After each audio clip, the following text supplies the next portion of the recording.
Panibagong araw na naman at laban dito sa Middle East.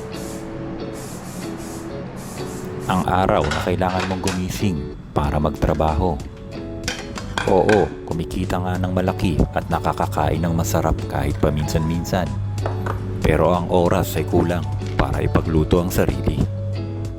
Minsan nga sa kahit anong pagtitipid mo ay mapipilitan kang bumili ng mahal na pagkain sa labas dahil hindi mo na kayang asikasuhin ang sarili mo. Ganitong oras, nagre-ready na ako. Papasok sa trabaho kasi pang umaga ako ngayon, no? Ganito lang naman ang buhay sa Dubai.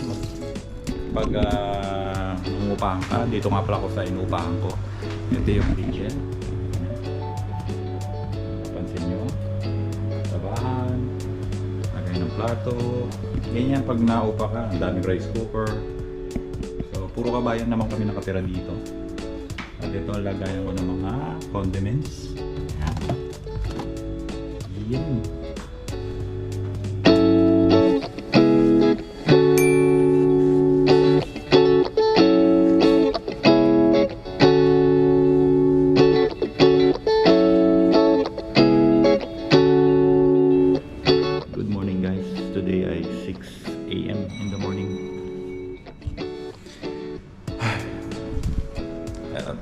Papasok na tayo. Opening ang schedule ko ngayon. Napakaaga. Pero tubo pa ako. Medyo may trangkaso ako ngayon.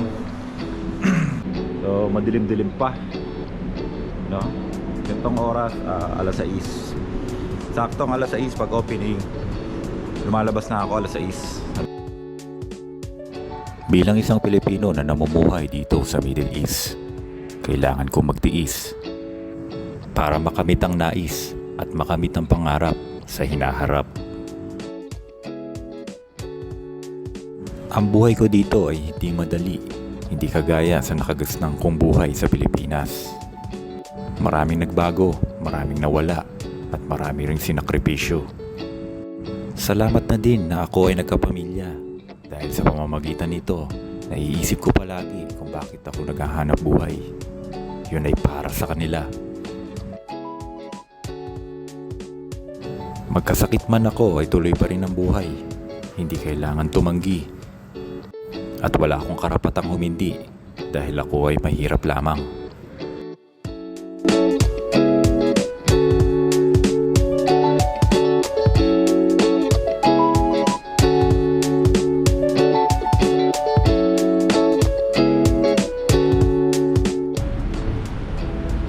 Bibili muna ako ng paborito kong century tuna.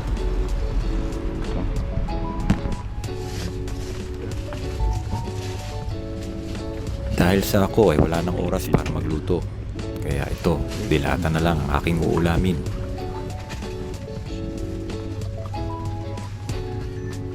Kuya, how much this?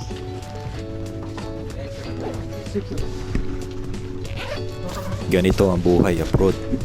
Hindi lahat nakakapagluto ng masarap at hindi lahat kayang asikasuhin ang sarili. Marahil yung iba ay maraming oras para dyan. Pero ako, sa senaryo ko, kailangan ko itong gawin para makatipid na rin sa oras, makatipid na rin sa pera. Kakain din naman ako ng masarap, yun nga lang, pagdating pa ng sweldo. Mobile na. Ayun guys, bumili mo na ako ng century tuna kasi pag ganitong oras kasi wala na akong time magluto, no? Hindi ko na kaya magluto kasi pagod ako, puyat, kulang sa tulog.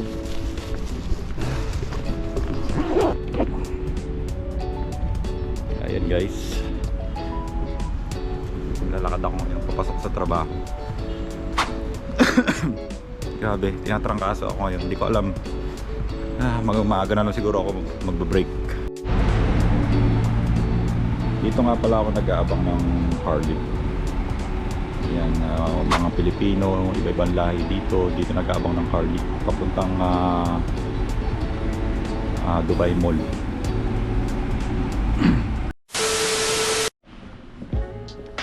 Marami sa atin ang gusto makipagsapalaran at gusto makarating dito sa Dubai kung saan man dako ng mundo. Pero pinanghihinaan ng loob dahil hindi alam kung ano ang mangyayari sa kanila sa inaharap. Pagdating nila sa pupuntahan nila. Ngayong araw ay Sabado. Expect natin na-expect ko na maraming tao ngayon at magiging busy, no? Nandito ako ngayon. Ito yung aking way papuntang trabaho. Kaya marami pang sarado.